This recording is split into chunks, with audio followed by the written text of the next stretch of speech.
नमस्कार सभी को। मैं Siddharth Rao, government NM college Hanumangarh से इस यूट्यूब चैनल पर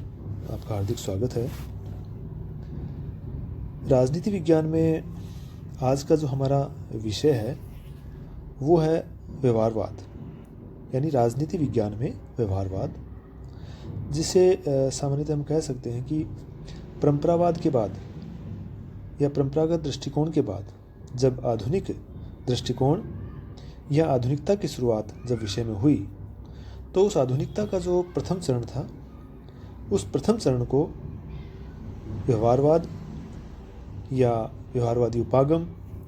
या व्यवहारवादी क्रांति, अनेक नामों से उसे जाना जाता है। तो ये जो व्यवहारवाद था, इस व्यवहारवाद में हम उन बातों पर चर्चा करेंगे जो कुछ भी बदलाव या परिवर्तन राजनीति विज्ञान में देखे गए। इस व्यवहारवाद को हम बिहेवियरलिज्म या बिहेवियरल अप्रोच या बिहेवियरल रिवोल्यूशन के नाम से जानते हैं, यदि हम इसे अंग्रेजी में कहें। व्यवहारवाद में हम उन बातों पर चर्चा करेंगे जो परिवर्तन हमने आधुनिक जो समय है उसमें विषय में देखे, और इस व्यवहारवाद के बाद के जो समय है उसे उत्तर व्यवहारवाद का नाम दिया गया था। इस व्यवहारवाद को व्यवहारवादी क्रांति भी कहते हैं। क्रांति शब्द जो है अपने आप में एक बदलाव का द्योतक है। क्रांति का अर्थ है जो चीज़ें चल रही है उनमें परिवर्तन होना। आधुनिक युग के अंदर विभिन्न जो समाज विज्ञान थे, सोशल साइंसेज थे, उनमें क्रांति शब्द का जो प्रयोग है एक विशेष अर्थ में किया गया था जो कि बदलावों को परिलक्षित करता है। 20वीं जो शताब्दी है उसमें प्राकृतिक विज्ञानों के जो क्षेत्र है उनमें आश्चर्यजनक तरीके से तरक्की हुई, यानी उनमें परिवर्तन देखे गए। और इस विकास का जो प्रभाव है, जैसा प्रभाव प्राकृतिक विज्ञानों पर पड़ा, ठीक ऐसा ही प्रभाव सामाजिक विज्ञान जो थे उन पर भी उस समय का पड़ा। तो प्राकृतिक विज्ञानों से प्रेरणा लेकर के सोशल साइंसेज के अंदर जो कुछ ट्रेडिशनल अध्ययन पद्धतियाँ या उनका जो अध्ययन क्षेत्र या उनका जो दृष्टिकोण है, उनमें जो बदलाव आया और उनके स्थान पर वैज्ञानिक अध्ययन पद्धतियाँ और व्यापक अध्ययन क्षेत्र और परिवर्तित अध्ययन दृष्टिकोणों को अपनाया गया। तो इस तरह विभिन्न सामाजिक विज्ञानों के संपूर्ण स्वरूप में एक आधारभूत और गुणात्मक परिवर्तन हमें देखने को मिला। इसे आधुनिक युग में जो सामाजिक विज्ञानों के प्रसंग में क्रांति कहा गया, यानी क्रांति का अर्थ है बदलाव। जो कुछ बदलाव प्राचीन समय से और आधुनिक समय में देखने को मिला, यानी जो आमूलचूल परिवर्तन विषय में, उसके क्षेत्र में, दृष्टिकोण में, उसके उपागमों में देखा गया, उसके कारण इस समय विशेष के अंदर होने वाले परिवर्तनों को क्रांति कहा गया और उसे एक व्यवहारवादी क्रांति के रूप में विषय में देखा गया। तो अन्य जो समाज विज्ञानों की तरह ही, चूँकि सभी लगभग सभी समाज विज्ञानों में परिवर्तन हुए, चूँकि राजनीति विज्ञान भी अपने आप में एक सोशल साइंस है, तो अन्य सोशल साइंसेस की तरह पॉलिटिकल साइंस के संदर्भ में भी उन सब बातों में परिवर्तन आया और इसे जो पॉलिटिकल साइंटिस्ट थे उन्होंने व्यवहारवादी कहना या व्यवहारवादी क्रांति कहना पसंद किया। इस जो शब्द है इसको जो चुना गया, तो इसका एक कारण तो ये था कि परंपरागत राजनीति वैज्ञानिक या विज्ञान की दार्शनिक और जो कानूनी अध्ययन पद्धतियाँ थी उनको अशुद्ध और अपूर्ण मानते हैं। आधुनिक विचारकों का मानना था कि जो परंपरागत राजनीति विज्ञान के द्वारा प्रस्तुत की गई हैं ऐसी समस्त अवधारणाएं मात्र काल्पनिक और आदर्शवादी हैं, और ये अवधारणाएं अपनी प्रकृति से अव्यवहारिक हैं और अवास्तविक हैं और अयथार्थवादी हैं। नंबर 2, वे राजनीति विज्ञान का अध्ययन, यानी आधुनिक राजनीति शास्त्री राजनीति विज्ञान का अध्ययन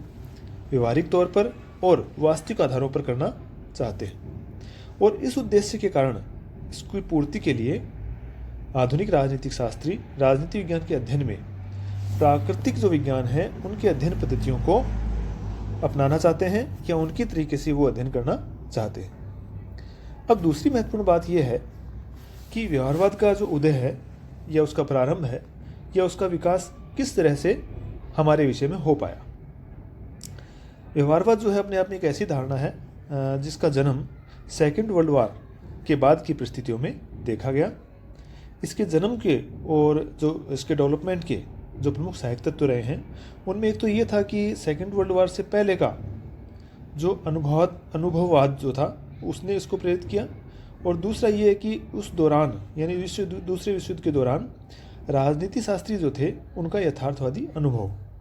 हम इसको इस तरीके से कह सकते हैं कि व्यवहारवाद उन समाजशास्त्रियों और राजनीति शास्त्रियों की देन है जो अनुभववादी थे, या फिर जिन्हें सेकेंड वर्ल्ड वॉर के दौरान अनेक प्रशासनिक पदों पर काम करते हुए एक वास्तविक अनुभव प्राप्त हुए, तो उन्होंने जो कुछ परिवर्तन करने की आवश्यकता महसूस की उसके आधार पर उस व्यवहारवादी क्रांति को देखा गया। ऐतिहासिक दृष्टि से यदि देखें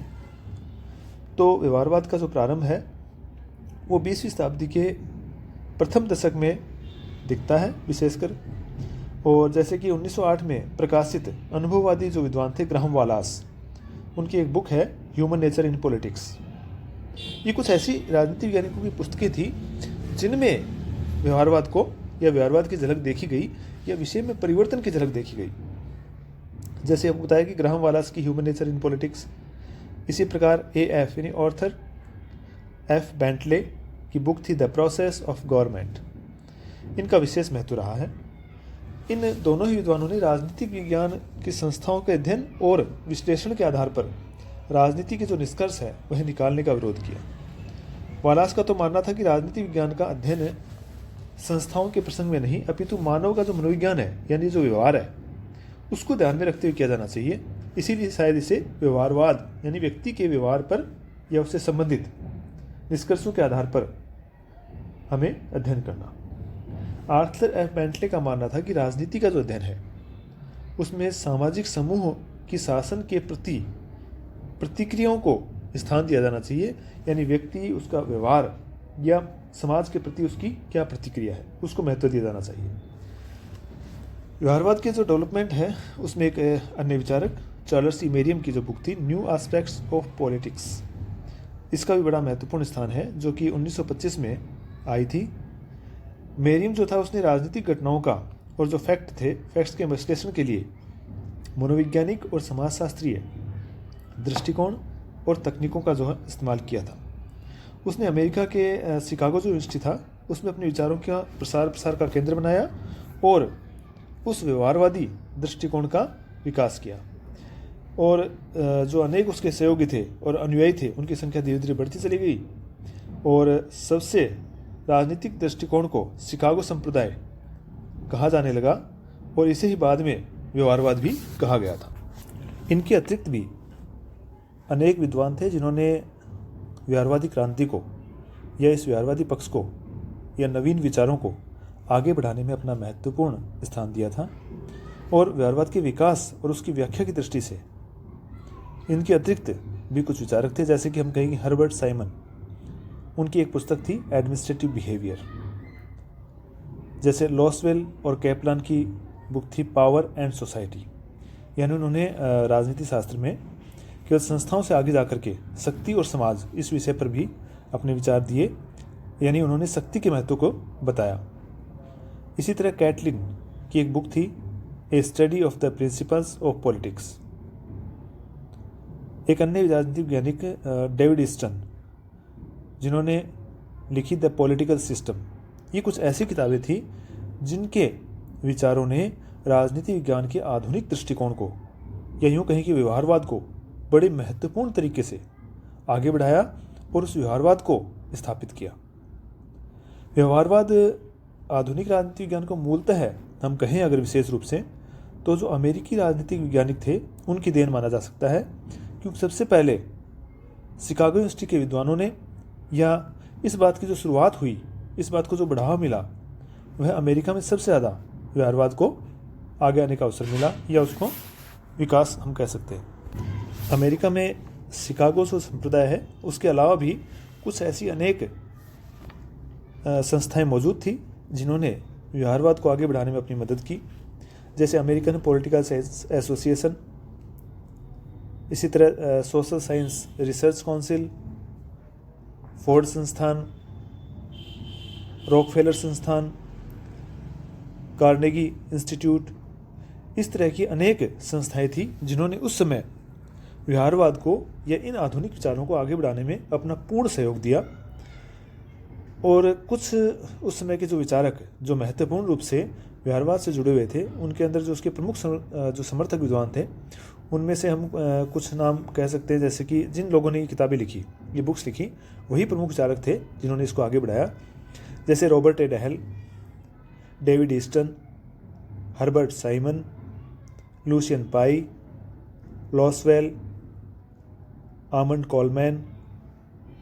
Karl Dias, V O Key junior, Edward Shils, Powell, David Truman, Kirkpatrick, ये कुछ उस समय के ऐसे विद्वान थे जिन्होंने व्यवहारवाद को आगे बढ़ाने में अपनी मदद दी। तो इस तरीके से हम देखते हैं कि जो व्यवहारवाद का जो प्रारंभ है, उसके अंदर एक तो 20वीं शताब्दी का प्रारंभ समय से इसको धीरे धीरे देखने को मिला विभिन्न कृतियों में, और विशेषकर जो उसको बल मिला वो सेकेंड वर्ल्ड वॉर के बाद देखने को मिला। और इसका जो स्थान या सेंटर रहा वो अमेरिका और विशेषकर शिकागो विश्वविद्यालय और उसके विद्वान।